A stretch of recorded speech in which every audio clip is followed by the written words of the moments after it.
할렐루야. 아멘. 여기까지 살게 하신 모든 것이 하나님의 은혜인 줄로 믿습니다. 네, 우리가 참 살아가는 것이 너무나 당연한 것 같지만, 그러나 참 뉴스 속에 있는 수많은 사건 사고를 만나면 내가 이렇게 살아가는 모든 것, 여기까지 오게 하신 모든 것이 다 하나님의 은혜임을 깨닫습니다. 우리가 죽음 이유는 누구도 알 수 없지만, 그러나 아시는 분 바로 하나님 한 분이십니다. 영원하신 하나님을 의지하고 살아가는 것이 우리에게는 얼마나 큰 감격이고 감사인지 모르겠습니다. 우리 옆에 있는 분과 인사하실 때 오늘은 이렇게 한번 인사하시겠습니다. 당신이 의지할 분은 오직 하나님 한 분이십니다. 이렇게 인사하시겠습니다. 오직 하나님 한 분뿐입니다. 정말 하나님만 의지하는 믿음으로 승리하시기를 주님의 이름으로 축복합니다. 오늘은 마가복음 16장의 말씀을 가지고 밑 빠진 독 같은 나를 어떻게 대하실까, 이 제목으로 말씀을 나누고자 합니다. 그림을 하나 보여주시면 밑 빠진 독에 뭐 붓기죠? 물 붓기. 너무나 잘 아시죠? 밑 빠진 독에 물 부으면 어떻게 됩니까? 채워져요? 안 채워져요? 안 채워집니다. 다 어떻게 돼요? 다 세워져 버리고 맙니다. 이 말은 곧 아무리 열심히 해도 티가 나지 않고 종일 물을 부어도 독이 채워지지 않는다 하는 것이죠. 동화 속의 뚜꺼비가 자기의 몸으로 그 깨진 곳을 막아주지 않으면 수천 번, 수만 번을 부어도 그 독은 절대 채워지지 않습니다. 그런데 참 우리가 인생을 살아갈 때 최선의 노력을 다했는데도 아무 소용이 없다면 여러분 마음이 어떠시겠습니까? 어떠실까요?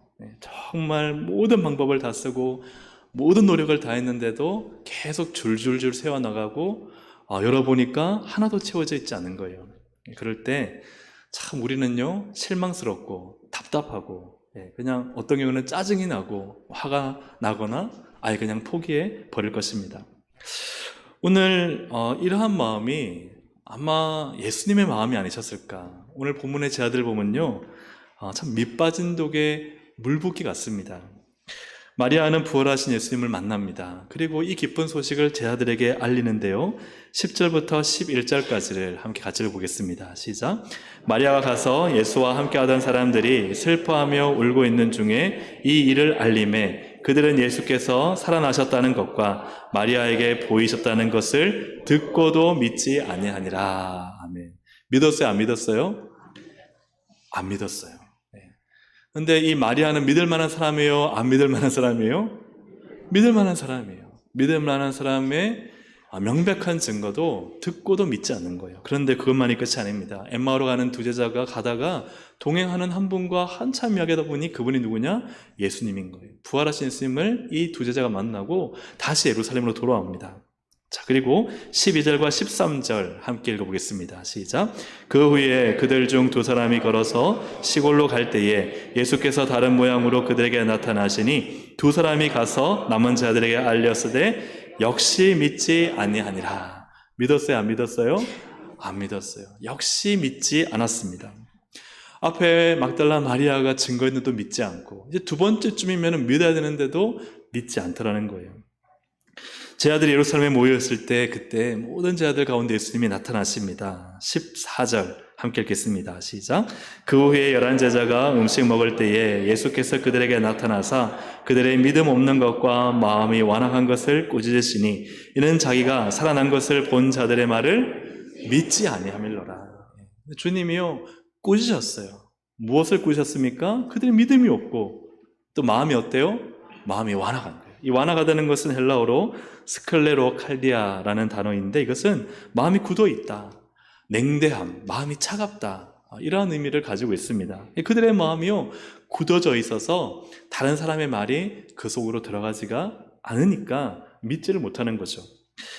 이 믿음이 없음과 마음이 완악함은 사실은 굉장히 밀접하게 연결되어 있습니다. 여러분, 마음이 완악하면 믿음이 있을까요? 없을까요? 믿음이 없습니다. 믿음이 생길까요? 안 생길까요? 생기잖아요. 마음이 완악한, 마음이 냉대하고 마음이 차갑고 마음이 딱딱하게 굳어져 있으면요, 아무리 이치에 맞는 말, 머리론 끄덕이지만 그 속에 믿음이 생기지가 않는 것이죠. 여러분 그렇지 않습니까? 입을 꽉 다물고 어금니에 꽉 힘주고 있으면요, 아무리 맛있는 음식이라도 먹일 방법이 있어요, 없어요? 없어요. 아무리 맛있는 음식이라도 입을 다물고 있는 자녀에게는 이거 정말 좋은 건데 먹어봐. 왜요? 이미 그 안에 마음이 완화가 마음이 완화가 되면 마음이 닫혀 있기 때문에 사실 받아들이지 않는 것이죠. 마음이 닫혀 있으면요, 말씀이 들어갈 수가 없습니다. 반대 경우도 마찬가지입니다. 믿음이 없으면요, 마음이 어떨까요? 완화가죠. 여러분 그렇지 않습니까? 내가 믿지 않아요. 믿지 않으면요, 마음 문을 열지 않습니다. 마음을 굳게 닫아 놓습니다. 어떤 분과도요, 관계 속에서 그분을 내가 신뢰하지 않으면 그분이 아무리 맞아도요, 고개를 끄덕이기가 쉽지가 않습니다. 좋은 면도 좋게 안 보이고, 그리고 오히려 작은 실수도 더 크게 보여요. 왜요? 믿음이 없기 때문에. 하지만 믿는다면요, 그분이 하는 일이, 그분이 하는 말이 굉장히 마음에 와닿고 수긍이 되고 인정이 되죠. 그러니까 이 믿음과 마음은요, 연결되어 있어요? 연결되어 있지 않아요? 연결이 되어 있다는 거죠. 그러니까 이 제자들은 지금 믿음이 없고 또 보니까 마음도 어때요? 완악한 거예요. 이러한 상황 가운데 있습니다. 여러분 사실 이러한 믿음이 없고 완악한 모습들 11명의 제자들 보면서 우리는 그들을 향해서 야, 어떻게 3년 반 동안 예수님과 함께 있으면서 이처럼 믿음이 없느냐, 내가 예수님과 3년 반 있었으면 나는 믿음이 좋을 텐데 라고 말할 분 계실까요? 없을 거예요. 우리도 다 이 제자들과 같은 상황에서 같은 모습이었을 것입니다. 어떻게 이렇게 믿음이 없느냐, 3년 반 동안 일주일에 한 번씩 교육받은 것도 아니에요. 한 달에 집중과정 받은 것도 아니에요. 그냥 3년 반 내내 같이 다녔어요. 예수님 말씀을 그냥 다 들었습니다. 그리고 예수님이 하신 일을 다 보았습니다. 그런데도요, 이 3년 반의 결론이 뭐예요? 믿음이 없고 마음이 완악해요. 들어도 믿지 않고 또 들어도 역시 믿지 않는. 그래서 오죽하면 예수님이 오셔서 꾸짖으셨어요. 너 이렇게 마음에 믿음이 없느냐, 이렇게 믿지 못하느냐. 사실 참 답답하고 밑빠진 독에 물 붓기 같은 상황의 모습이 어떻게 본다면 참 나의 모습이고 우리의 모습이다 생각을 하게 됩니다. 그때 예수님은 어떻게 하셨을까요? 예수님은 이 밑빠진 독에 물 붓는 것 같은 이 제자들의 모습들을 보면서 실망하고 후회하셨을까요? 야, 나 3년 반 헛수고했네, 헛수고했어. 밑빠진 독에 열심히 물 부어봤는데 이거 채워지지도 않고. 혹은 체념하고 포기하셨을까요? 얘네들 다 그냥 내다버리고 새로 제자들 뽑아야 되겠다, 이렇게 하셨을까요? 아니요, 그렇게 하지 않으셨어요. 그렇게 하지 않으셨다는 사실입니다. 예수님은 어떻게 이 제자들을 대하셨을까? 이 대하신 모습은 오늘 나와 우리를 대하시는 모습입니다. 할렐루야. 아멘. 예수님은 오늘도 동일하게 우리를 대하고 계십니다. 참 실망스러운 나, 늘 믿음이 있는 것 같지만 금세 넘어지는 나, 말씀대로 살려고 하지만 돌이켜보면은 야, 내가 어떻게 이렇게 말씀대로 못 살까 자책하는 나, 이러한 나를 향해 주님은 어떻게 나를 대하고 계실까? 오늘 본문을 통해서 함께 은혜 받고자 합니다. 이 말씀과 같은 내용, 같은 상황이 누가복음 24장에 기록되어 있습니다. 예수님은 예루살렘에서 믿지 않는 자들에게 나타나셨을 때 무엇을 하셨냐가 구체적으로 나타나 있는데, 손과 발을 보이셨어요. 나 여기 이제 손과 발이 있다, 만져봐, 뼈도 있다 하는 걸 보여주시고, 그리고 사람처럼 구운 생선 한 토막을 드셨어요. 근데 사람의 몸과는 다르죠. 예수님의 몸은 부활체, 부활의 몸입니다. 부활의 몸으로도 음식을 먹을 수 있다는 거예요. 야, 여러분, 저는 감사해요. 부활의 몸이 되었는데 영은요, 음식을 먹어요, 못 먹어요? 못 먹잖아요.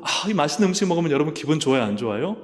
엄청 좋잖아요. 근데 천국 가서 우리가 부활의 몸을 입어도 맛있는 음식 먹을 수 있어요, 없어요?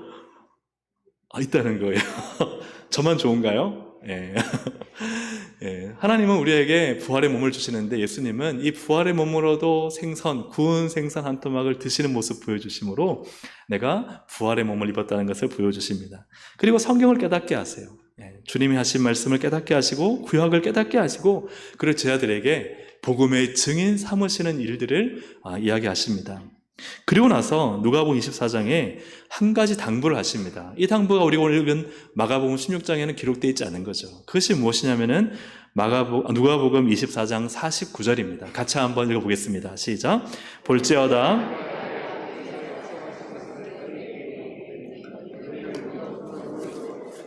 이 성에 머물라 하시니라. 아멘. 내가 내 아버지께 뭐가 있다는 거예요? 약속하신 것이 있다. 그 약속하신 것을 어떻게 한다고요? 너희 제자들에게 보내리겠다. 이거 우리에게 보내시겠다는 거예요. 그러면 그렇게 되면 어떤 일이 하느냐? 너희는 위로부터 뭘 입어요? 능력을 입을 것이다. 그때까지는 이 예루살렘 성에 머물면서 기도하고 예배하고 찬양하고 기다려라 하는 이 말씀을 주님이 주셨습니다. 그렇다면 아버지께서 약속하신 것은 무엇이고 예수님이 받아서 보내시려고 하시는 것은 무엇이냐는 것이 사도행전 2장 33절에 정확히 말했습니다. 같이 한번 읽어보겠습니다. 시작. 하나님이 오른손으로 예수를 높이심에 그가 약속하신 성령을 아버지께 받아서 너희가 보고 듣는 이것을 부어주셨느니라. 약속하신 게 뭐예요? 성령입니다. 성령이에요. 성령을 아버지께서 약속하셨고 그 성령을 예수님이 받으셔서 부어주시는 것입니다. 성령을 우리에게 주기로 약속하셨습니다. 그래서 오순절날 예배하고 기도하며 이 예루살렘에 머물며 약속하신 것을 기다리는 이들은 어떤 일들이랍니까? 사도행전 2장 1절 3절에 제가 읽겠습니다. 오순절날이 이미 이름에 그들이 다 같이 한 곳에 모였더니 호련히 하늘로부터 급하고 강한 바람 같은 소리가 있어 그들이 앉은 온 집에 가득하며 마치 불의 혀처럼 갈라지는 것들이 그들에게 보여 각 사람 위에 하나씩 임하여 있더니 그들의 다 무엇의 충만함을? 성령의 충만함을 받았다. 할렐루야. 아멘. 성령의 충만함 받으시기를 주의 이름으로 축복합니다. 성도는요, 성령의 충만함을 받아야 됩니다. 이건 비포와 애프터예요. 확연하게 달라집니다. 성령의 충만함을 받기 전까지는 이 말이 무슨 말인지 모르지만 성령의 충만함을 받으면 이 말이 무슨 말인지 압니다. 밑 빠진 독에 물 붓기 같은, 그죠? 나라면 실망하고 그냥 포기하고 그냥 후회했을 것 같은 이 상황에 예수님은 어떻게 제 아들을 대하시는가? 예수님은 내 안에 계신 성령님의 일을 기대하십니다. 같이 한번 읽어볼까요? 예수님은 내 안에 계신 성령님의 일을 기대하십니다. 할렐루야. 아멘. 나에게 기대하시는 게 아니에요. 내 안에 계신 성령님을 기대하시는 겁니다. 아멘입니까? 아멘. 나를 기대하는 게 아니에요. 나도 나를 기대할 수 없어요. 하지만 내 안에 누가 계세요? 성령님이 계십니다. 예수님의 십자가 보혈을 믿고 죄 사함을 얻은 성도들에게는 성령님이 그 안에 계십니다. 성령님을 주님은 기대하고 계신 것입니다. 요한복음 16장 13절에 보니까 그러나 진리의 성령이 오시면 그가 너희를 모든 진리 가운데로 인도하시리니 그가 스스로 말하지 않고 오직 들은 것을 말하며 장래 일을 너희에게 알리시리라. 아멘. 제 아들은요, 성경을 풀어줘도 못 깨달아요.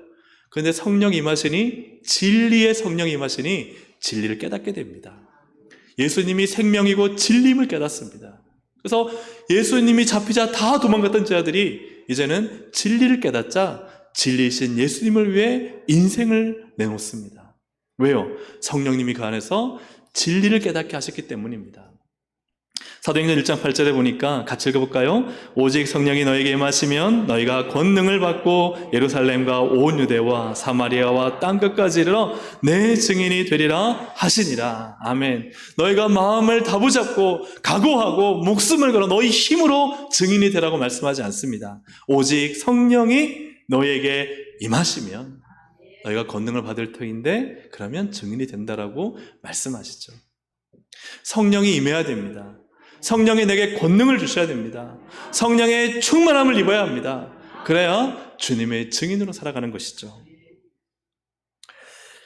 예수님이 나를 실망하지 않으시고 후회하지 않으시고 체념하지 않으시고 포기하지 않으시는 이유는 무엇이냐면 우리가 오늘 이 시간 모여서 예배하고 주님을 향해 기도할 때 내 안에 성령님이 계시기 때문입니다. 성령님이 내 안에서 일하시기 때문입니다. 그래서 빌립보서 1장 6절 말씀에 너희 안에서 어떤 일을 시작하시니? 착한 일을 시작하시니 성령님이세요. 내 안에 계시는 성령님이 내 안에 착한 일, 하나님이 기뻐하시는 일, 복음을 위해 사는 일을 어떻게 하고 계시다고요? 시작하셨다는 거예요. 시작하시는 이가 그리스도 예수의 날까지 어떻게 하세요? 누가 이루시는 거예요? 내가 이루는 거예요? 아니면 성령님이 이루시는 거예요? 성령님이 이루시는 줄을 우리는 확신하노라. 아멘. 사랑하는 여러분, 내 안에 성령님이 계십니까? 그렇다면 돌이켜 보십시오. 누가 일하시나? 성령님이 일하고 계시는 줄로 믿습니다. 제 아들처럼 나의 모습 보면 참 실망스럽고 실수하고 또 믿지 못하고 마음이 완악하고 이러한 나의 모습들을 보게 됩니다. 그러나 내 모습 보면은 실망스럽고 포기하고 싶고 도대체 무슨 하나님이 일을 할 수 있을까 하는 생각이 들지만, 그러나 여러분, 성령님을 구하십시오. 내 안에 계신 성령님을 의지하십시오. 어렵지 않습니다. 성령님 나를 도와주세요. 성령님 내게 말씀해 주세요. 성령님의 뜻대로 살게 도와주세요. 여러분, 그 마음을 주님께 고백해 보십시오.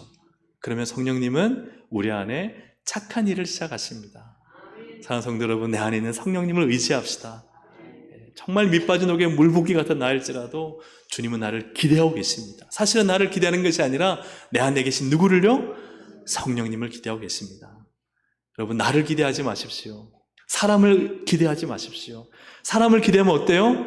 실망밖에 없습니다. 경험해 보셨죠, 그죠? 나를 기대도 어때요? 잘하는 것 같지만 실망스럽습니다. 그러나 여러분, 성령님을 기대합시다. 내 안에 계신 성령님, 그분 안에 계신 성령님, 그 성령님이 우리 안에, 우리 교회 안에 역사하시는 성령님, 이 성령님을 기대하시기를 주님의 이름으로 축복합니다. 밑빠진 독에 물보기 같은 이 제자들, 또한 이 나를 주님은 어떻게 대하실까? 두 번째입니다. 예수님은 나에게 무엇을 주세요? 표적을 주어 말씀을 확신하게 하십니다. 예수님은 나에게 표적을 주십니다. 그 표적의 목적은 무엇인가? 말씀 확신이라는 것이죠. 표적은 쉽게 표현한다면 목적이 있는 기적입니다. 같이 한번 따라해 보실까요? 목적이 있는 기적. 네. 자, 그렇다면 이 표적은 목적이 중요합니까? 기적이 중요합니까? 어디 액센트를 둬야 될까요? 목적입니까? 기적입니까?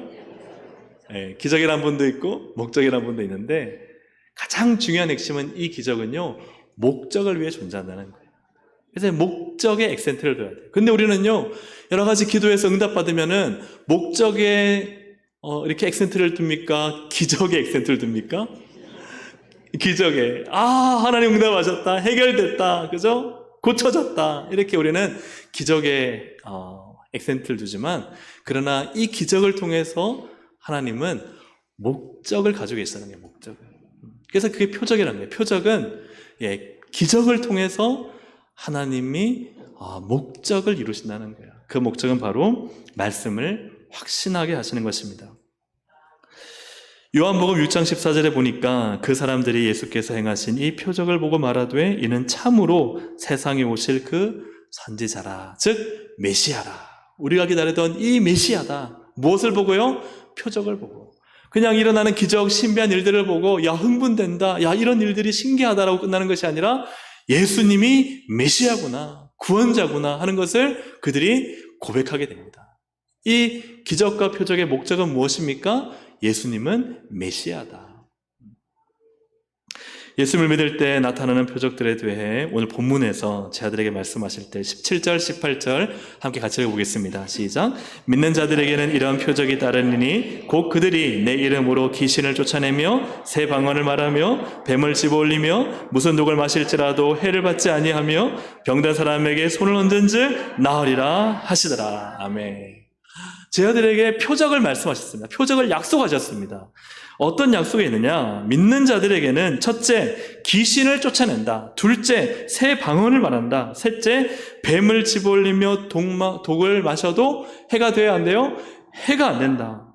네 번째로는 병든 사람에게 손을 얹으면 치유된다, 안 된다? 치유된다. 이 표적을, 이 기적을 말씀하셨습니다. 그런데요, 정말 믿음으로 제 아들이 사도행전에서 복음을 전할 때 이 기적이 다 이루어집니다. 그들이 내 이름으로 귀신을 쫓아낼 것이다. 여러분, 사도행전 16장 18절에 보니까 바울이 그 귀신에게 이르되 예수 그리스도의 이름으로 내가 내게 명하노니 그에게서 나오라 하니 귀신이 즉시 나오니라. 아멘. 귀신을 쫓아내는 권세가 바울과 제자들에게 임합니다. 그리고 새 방언을 말하는 표적, 사도행전 19장 6절에 바울이 그들에게 안수하며 성령이 그들에게 임하심으로 방언도 하고 예언도 하니. 오순절만 방언하는 게 아니에요. 그 이후에도 방언이 있습니다. 사랑하는 여러분, 방언하시는 분이 계시면 계속 하시기를 바랍니다. 기도할 때 방언을 사모하시길 바랍니다. 은사입니다. 방언을 통해 우리는 하나님과 신비한 교통을 나누게 되고, 내 속에 비밀한 일을 나는 모르지만 누가 아세요? 성령님이 아십니다. 방언은 성령의 언어입니다. 성령님이 내 마음속에 있는 모든 비밀한 일을 하나님께, 내가 간구하지 못하는 것조차도 방언을 하게 되면 주님이 역사하시고 막아주시고 또 뚫어주시고 은혜를 베풀어 주십니다. 사랑하는 여러분, 이 연사를 사모하시기를 주의 이름으로 축복합니다. 그 다음에 뱀을 집어올리며 무슨 독을 마실지라도 해를 받지 아니한다 하는 이 표적이요, 사도행전 28장 3절 5절 함께 읽어보겠습니다. 시작. 바울이 나무 한 묶음을 거두어 불에 넣으니 뜨거움으로 말미암아 독사가 나와 그 손을 물고 있는지라 바울이 그 짐승을 불에 떨어버리매 조금도 상함이 없더라. 원주민들이 보거나 누구나 볼 때 그는요, 독사입니다. 물고 있는데 어떻게 해요? 그러면 곧 독이 퍼져가지고 죽어야 되잖아요. 근데 조금도 상함이 없더라. 오늘 예수님이 이 제자들에게 마가복음 16장 18절에 하신 말씀처럼 무슨 독을 마실지라도 해를 받지 아니할 것이라는 이 말씀이 믿고 복음을 전하는 바울에게 그대로 이루어집니다. 병든 사람에게 손을 얹은즉 나으리라. 이 치유의 은사 너무나 많지만 그 중에 사도행전 19장 12절을 보면 같이 읽어볼까요? 심지어 사람들이 바울의 몸에서 손수건이나 앞치마를 가져다가 병든 사람에게 얹으면 그 병이 떠나고 악기도 나가더라. 아멘.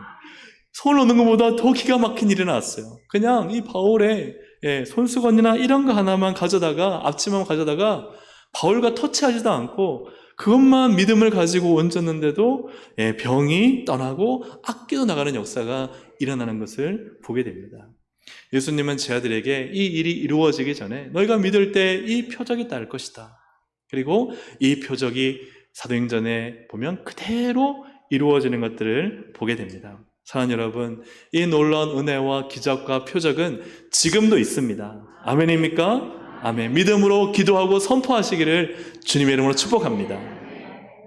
근데 왜 말씀하신 표적이 그대로 다 이루어지게 하실까 하는 그 이유를 오늘 본문의 20절에 이렇게 표현하고 있습니다. 마지막 절이죠. 20절 함께 읽어보겠습니다. 시작. 제 아들이 나가 두루 전파할새 주께서 함께 역사하사 그 따르는 표적으로 말씀을 확실히 증언하시니라. 아멘. 표적의 결과가 뭡니까? 말씀 증언입니다. 표적은 예수님의 말씀이 맞구나. 우리가 성령님을 만나기 이전에 우리가 그렇게 예수님을 부인하고 믿지 않고 마음이 완악하고 그렇게 살았던 우리가 그때 들었던 그 예수님 말씀이 진실로 맞구나. 진실로 진리구나. 이것을 확증하신다는 것입니다. 표적은 말씀을 확증합니다. 예수님은 약속하신 그 표적을요, 따라다니면서 이루게 하십니다. 왜요? 그 말씀, 주님의 말씀이 진짜임을 그들에게 알려주시는 거예요. 마태복음 5장 18절에 보니까 진실로 너에게 이르노니 천지가 없어지기 전에는 율법의 1.1획도 결코 없어지지 아니하고 어떻게 하신다고요? 다 이루리라. 여러분, 사람은 그렇게 하지 못합니다. 약속한 거요, 아무리 따라다니면서 약속을 다 지켜준다 해도 지켜주지 못하고, 또 여러분 다 따라다닐 수도 없습니다. 그렇죠? 약속해놓고 얼마나 어기는 게 많고 또 잊어버리는 게 많고 깜빡깜빡 하실 때 있죠? 하기로 했는데 까먹고 깜빡깜빡해서, 저도 가끔씩 그럴 때가 있습니다. 갑자기 전화 와서 목사님 왜 안 나오세요? 그러면 아주 당황스럽습니다. 그러면 보면 제가 깜빡했던 거예요. 참 약속도 못 지키는 게 우리의 인생이죠. 그러나 하나님은 반드시 약속을 지키십니다. 그분이 약속하신 말씀에 1.1에 한 단어도 한 글자도 틀리지 않고 주님은 다 이루시는 분이십니다. 그래서 주님 우리에게 뭘 하기 원하세요? 내가 말한 게 진짜다. 내가 전한 이 말이 100% 이루어진다. 사랑하는 여러분, 세상을 믿지 마시고 사람 믿지 마시고 하나님 말씀만 믿으시기를 주의 이름으로 축복합니다. 그럼 우리가 믿어야 될 것은요, 하나님 말씀밖에 없어요. 내가 그 말씀대로 사면 그분이 날 인도하실 것을 믿고 사는 사람에게는요, 복입니다. 길이 열려요. 하나님의 은혜가 부어집니다. 하지만 그 말씀을 듣고 순종하지 않으면 그 말씀의 역사와 길, 그 은혜는 경험하지 못하는 것이죠. 사랑하는 동생 가족들이 정말 주님 하신 약속하신 그 말씀이 인생의 표적이 되기를 주의 이름으로 축복합니다. 그래서 하나님 말씀 정말 맞구나. 내가 세상적인 방법으로 아무리 애쓰고 수고해 봤는데 이거 다 안 되고 그냥 다 절망적인 상황에서 그냥 교회 나와서 기도하고 무릎 꿇고 간절히 주님께 부르시니까 주님이 해결해 주시는구나. 이 표적을 경험할 수 있기를 주의 이름으로 축복합니다. 세상적인 방법과 지혜로 아무리 살아봐도 그냥 될 것 같은데 안 되던 인생이 말씀대로 살고 사명 위에 살고 주님 위에 살고 교회 위에 살고 정말 주의 성령으로 충만하니까 주님이 하시는구나. 그 표적을 경험하며 살기를 주의 이름으로 축복합니다. 그 일을 주님이 하고 계시다는 거예요. 하시기를 원하십니다. 내 인생에 주님은 그 일을 하셔야만 하고 반드시 하십니다. 그래서 그 일을 주님이 이루실 때까지요, 주님 의지하지 않고는 살 수 없는 환경과 상황이 되게끔 만드실 때도 있습니다. 우리 지난주에 말씀드렸던 유라굴로 강풍이 그런 거잖아요. 유라굴로 강풍. 모든 인생의 가능성이 다 사라진 그 광풍. 그 앞에 사람들은 다 이제 바울의 말을 듣습니다. 그 바울의 말은 그 속에 하나님이 주신 말씀이죠. 사랑하는 여러분, 말씀이 표적으로 나타나게 하셔서 주님이 하시는 일은 뭐냐? 우리의 문제를 해결해 주시는 것에 주님은 그 자체에 관심이 있으신 게 아닙니다. 주님의 관심은 우리가 문제를 해결해 줌을 알미암아 하나님의 말씀을 확신하고 하나님의 말씀으로 사는 데 주님의 관심이 있는 줄로 믿습니다. 하나님을 발견하게 하는 게 주님의 뜻인 거예요. 우리 사람들도 그렇지 않습니까? 부모들도요, 그렇잖아요. 자식한테 뭐 줄 때요, 꼭 생색 내요, 안 내요? 이거 누가 주는 거야? 아빠가 주는 거야. 누구 학교 공부 잘 시켜줬어? 아빠가 다 시켜줬어. 물론 이 생색이 그렇게 좋은 게 아니잖아요. 그냥 뭐 당연히 해주는 것이지만, 그러나 그걸 통해서 아빠가 전달하고 싶은 게 뭐예요? 나 아빠라는 거야. 나 아빠야. 나 아빠야. 우리 아버지들 그런 마음 있습니까? 없습니까? 있어요. 사람과 사람 사이도 마찬가지입니다. 우리가 누군가를 도와주면요, 고맙다는 말 꼭 듣기 위해서 하는 건 아니지만 고맙다는 말 해주면 좋아요, 안 좋아요? 좋아요. 준 얼마의 금액이 중요한 게 아니라 그것을 주었던 나의 마음과 또 내가 누구인지를 알아주기 원하는 마음이 우리 모든 세상사의 사람들의 마음속에 있습니다. 하나님도 그 일을 하십니다. 우리를 도와주십니다. 우리에게 먹을 걸 주십니다. 우리와 함께 하십니다. 그런데 그 속에 뭐가 있어요? 내가 하나님이다. 하나님 말씀대로 살면 복이 임한다. 표적을 주심으로 우리 가운데 하나님은 그 일을 하고 계십니다. 그게 하나님의 뭐라고요? 목적이라는 거예요. 사랑하는 여러분, 밑 빠진 독 같은데 우리의 인생에 깨져 있는데 점차 주님이 채워가십니다. 주님이 마치 그 콩지와 팥지의 두꺼비처럼 우리의 인생의 그 깨진 부분을 메꿔주십니다. 이거 주님이 하셨구나. 이거 하나님이 도우셨구나. 왜 그렇게 하십니까? 내가 하나님이다. 하나님 말씀을 확신하게 하신다는 사실이에요. 예수님은 표적을 말씀하시고 제자들과 함께 다니시면서 그 표적 그대로를 이루어 주십니다. 그러므로 예수님 말씀이 진리임을 확증하게 하십니다. 아마 처음 믿으신 분들은 우리가 다 똑같이 그런 마음일 거예요. 야, 하나님이 어디 계셔? 아니, 말씀대로 산다고 되겠어? 하나님 계시면 나와보라 그래.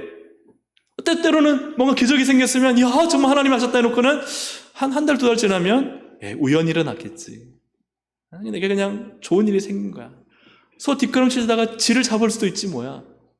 근데 그런 일이 한두 번이 아니라 여러 번 반복이 되고 또 계속해서 그 표적이 내 인생 가운데 나타나게 될 때 그때 우리는 어떤 일이 납니까? 말씀이 확증되어집니다. 하나님 말씀이 진짜구나. 말씀대로 살아야 되겠다. 사랑하는 여러분, 주의 말씀, 하나님 말씀의 확증이 여러분 가운데 넘쳐나기를 주의 이름으로 축복합니다. 마지막 세 번째로 밑빠진 독에 물 붓기 같은 참 우리이지만 나이지만 주님은 어떻게 대하시는가 같이 읽어보겠습니다. 예수님은 지금의 나로는 불가능한 꿈을 꾸고 이루십니다. 지금의 나로는 불가능한 꿈, 될 수 없는 미래, 이것을 주님은요 꾸고 성취하신다는 사실입니다. 여러분, 방금까지요, 제자들이 지금 칭찬받았습니까? 아니면 꾸지람을 받았습니까? 꾸지람을 받았습니다. 지금 책망을 받았습니다. 그런데요, 바로 15절에 이렇게 말씀하십니다. 15절, 16절 함께 읽어보겠습니다. 시작. 또 이르시되 너희는 온 천하에 다니며 만민에게 복음을 전파하라. 믿고 세례를 받는 사람은 구원을 얻을 것이요 믿지 않는 사람은 정죄를 받으리라. 아멘. 제자들을 보십시오. 제자들은요, 어떤 사람들이었습니까? 예수님이 붙잡히자 걸음 하나 살려라 하고 도망갔던 사람들이 누구예요? 제자들입니다. 그 중에 베드로는 어땠어요? 예수님을 3번이나 부인을 했습니다. 그리고 다시 제자들이 모였지만요, 예수님의 부활을 믿어야 안 믿어요? 안 믿고 있습니다. 그러한 그들에게 사실 기대할 게 있어요, 없어요? 우리 사람이라면 기대할 게 없을 것 같아요. 그냥 실망하고 안 되겠다, 포기해야 되겠다, 체념하게 되죠. 그러나 예수님은 그렇게 하지 않으십니다. 또 이르시되 너희는 온 천하에 다니며 만민에게 복음을 전파하라. 지금 제자들이 이 상태로 전파할 수 있어요, 없어요? 이 작금의 현실이 제자들이 지금 복음 들고 나갈 수 있는 이런 마음과 생각이 있어요, 없어요? 그들에게 그런 믿음이 있어요, 없어요? 없어요. 믿음이 없어요. 마음이 완악해요. 차가워요. 닫혀 있어요. 현실적으로 불가능하고 무능한 상태의 이 제자들은 존재해 있는데요, 근데 그들에게 예수님은요, 야, 너 이제 복음 들고 나가야 돼. 말도 안 되는 꿈을 주님은 꾸고 계신 거예요. 제자들 이 상태로는 할 수 없는 일을 주님이 지금 한다고 말씀하고 계신 거예요. 베드로는 주님을 3번이나 부인했는데 그 베드로 만나서 막 실망하고 막 낙심하고 안 된다, 체념했던 것이 아닙니다. 예수님은 그 베드로를 어떻게 대하십니까? 요한복음 21장 17절 3번째 이르시되, 우리 여성분들만 한번 읽어보세요. 여성분들만 시작.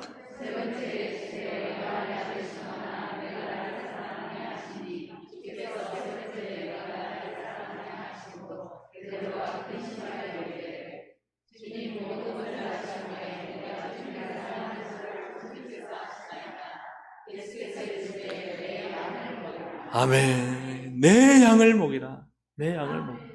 그냥 달라진 게 없어요. 그냥 마음만 확인한 거예요. 주님 사랑해요. 그래, 내 양을 먹여. 내 양을 먹여라. 내 교회와 그 교회의 성도들 먹이고 치고 먹이는, 그죠? 주님의 거룩한 꿈과 비전을 그대로 주님은 가지고 계시다는 사실이죠. 바울은 사울일 때, 즉 예수님 만나기 전에 교회와 성도를 핍박하면서 다메섹 도상에서 예수님이 바울을 만나실 때 이 사울에게 이런 말씀하셨어요. 사도행전 9장 4절 5절에 보니까 땅에 엎드려져 들음에 소리가 있어 이르시되 사울아 사울아 네가 어찌하여 나를 박해하느냐 하시거늘 대답하되 주여 누구시니까 이르시되 나는 네가 박해하는 예수라. 이 말은 무엇입니까? 네가 또다시 나를 십자가에 못 박는구나. 내가 너무 고통스럽고 아프다. 이 사울은요, 예수님을 고통스럽게 하는 존재였습니다. 예수님을 아프게 하는 존재였습니다. 예수님 마음을 갈갈이 찢고 아프게 하는, 십자가에 다시 못 박는 존재가 사울이었습니다. 그런데요, 이가 아나니아를 만나지 않습니까? 다시 도성에 들어가서 아나니아를 만날 때 그를 통해서 하신 말씀이 사도행전 9장 15절, 우리 함께 읽습니다. 시작. 주께서 이르시되 가라. 이 사람은 내 이름을 이방인과 임금들과 이스라엘 자손들에게 전하기 위하여 택한 나의 그릇이라. 이방인의 사도로 내 그릇이다. 핍박하고 정말 예수를 못 박는 그 망치 같은 이 사울의 인생이 주의 복음을 담아 이 복음을 나누어주는 주님의 거룩한 그릇으로 주님은 그를 보고 계시다는 사실입니다. 사랑하는 여러분, 참 나를 보면 제자들 같습니다. 밑빠진 독 같고 은혜 받는 것 같은데 줄줄줄 새버리고 사명으로 살려고 하는데 말씀 떠나 살고, 참 나만 그렇습니까? 우리 서로 다 보면 그렇잖아요. 옆에 한번 봐보세요. 새는 곳은 없는가? 네. 또 보면은 또 민망하잖아요, 그죠? 네. 우리가 다 어딘가 깨져가지고요, 새고 있어, 안 새고 있어요? 어떤 분은 그냥 옆구리가 새고, 어떤 분은 그냥 팔에서 새어나가고, 어떤 분은 입에서 많이 새어나가고, 어떤 분은 그냥, 그죠? 막 새어나가는 게, 실수하고, 넘어지고, 그게 우리의 인생입니다. 그런데요, 주님 우리를 그렇게 보지 않으시고, 꿈을 가지고 계십니다. 너는 나의 그릇이다. 너는 나의 양을 먹으라. 복음을 전하라. 사랑하는 여러분, 하나님은 나를 향한 꿈을 가지고 계십니다. 여러분을 향한 비전을 가지고 계십니다. 그 일을 우리 안에 계신 성령님이 하고 계십니다. 그리고 날마다 우리에게 표적을 주십니다. 그래, 말씀이 맞네. 그래, 주님의 뜻대로 살아야지. 그래, 말씀이 진짜야. 그래서 그 일을 완전히 성취하십니다. 이 하나님의 은혜 가운데 우리가 있음을 믿습니다. 말씀을 정리합니다. 오늘 본문의 제 아들은 참 나다라는 생각이 들어요. 그때 주님은 나를 어떻게 바라보실까? 우리는 그 생각하죠. 주님 날 버리실 것 같아. 나는 가망 없어. 또 실패했어. 그런 마음이 들잖아요. 그럼에도 주님 우리를 그렇게 보지 않으시고 내 안에 계신 성령님의 일을 기대하고 계시고 표적을 주셔서 말씀이 이루어지게 함으로 하나님 말씀대로 믿음 가지고 살게 하시고 그리고 꿈을 가지고 계십니다. 나를 향한 우리의 사랑하는 성도님 가운데 정말 은혜 받을 때 가졌던 꿈이 있잖아요. 어떤 분은 청소년 때, 어떤 분은 청년 때, 어떤 분은 작년 때 은혜 받고 주님이 이렇게 살아야 되지. 주님 그 일을 이루십니다. 여러분 믿으십시오. 다시 주님께 도전하십시오. 하나님의 말씀 붙잡고 승리하는 우리 모든 동성애 가족들 되기를 주님의 이름으로 축복합니다. 우리 함께 시간 찬양 주여 우리 연약합니다. 함께 찬양 드리고 기도하겠습니다.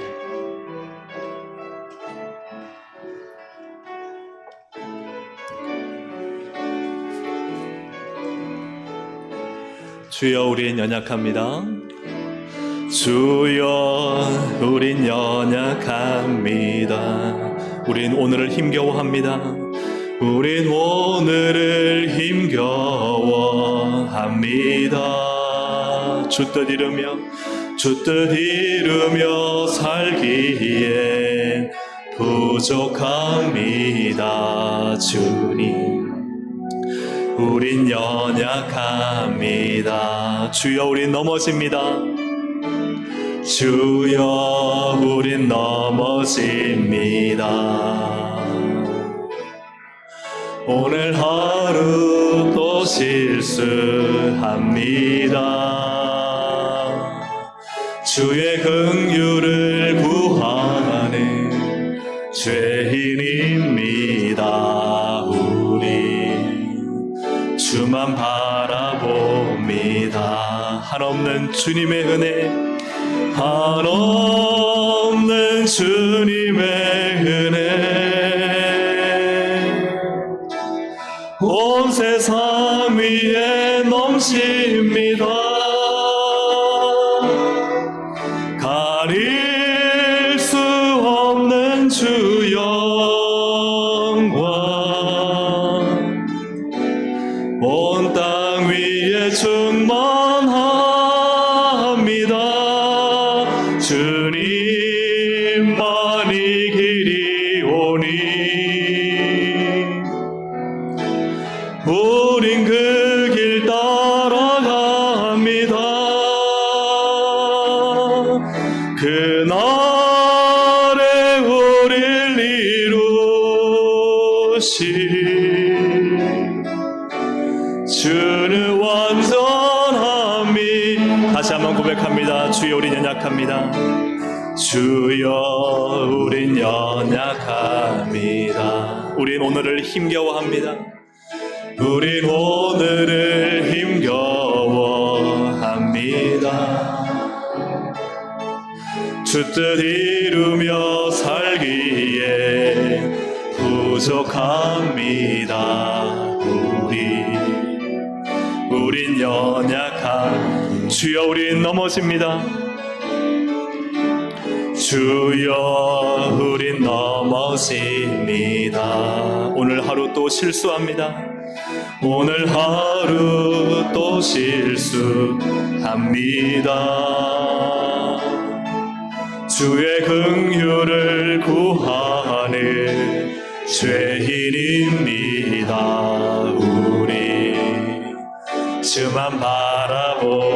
우리 두 손을 들고 한없는 주님의 은혜, 한없는 주님의 내게 부어주시옵소서. 온 세상 위에 넘칩니다. 가릴 수 없는 주 영광,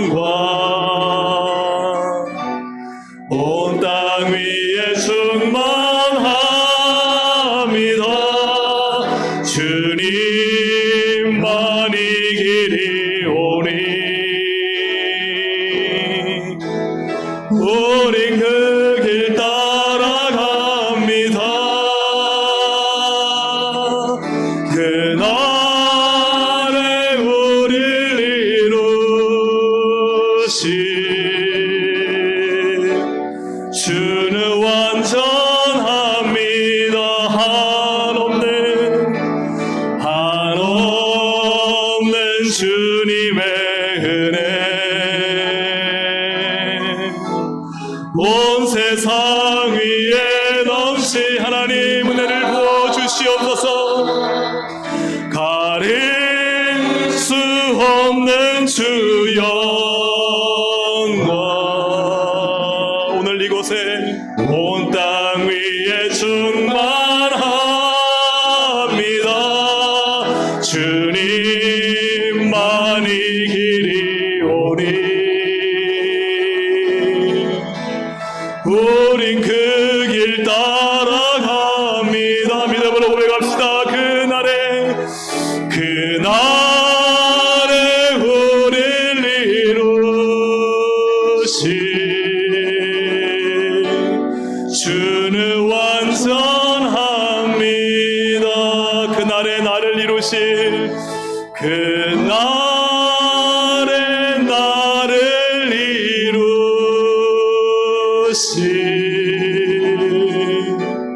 주는 완전합니다.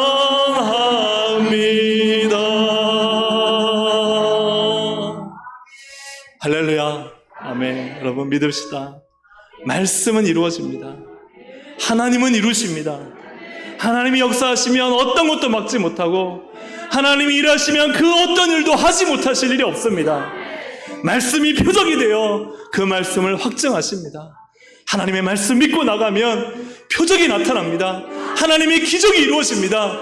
그리하여 우리로 하여금 그날의 하나님의 꿈을 우리 가운데 이루십니다.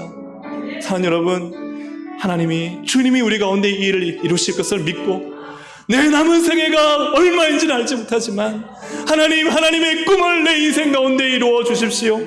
주님의 비전을 이루는 인생이 되게 해 주십시오. 하나님 이 땅에 살아서 정말 가치 있고 영광스러운 인생을 살았다고 주님 앞에 고백하는 삶을 살게 해 주십시오.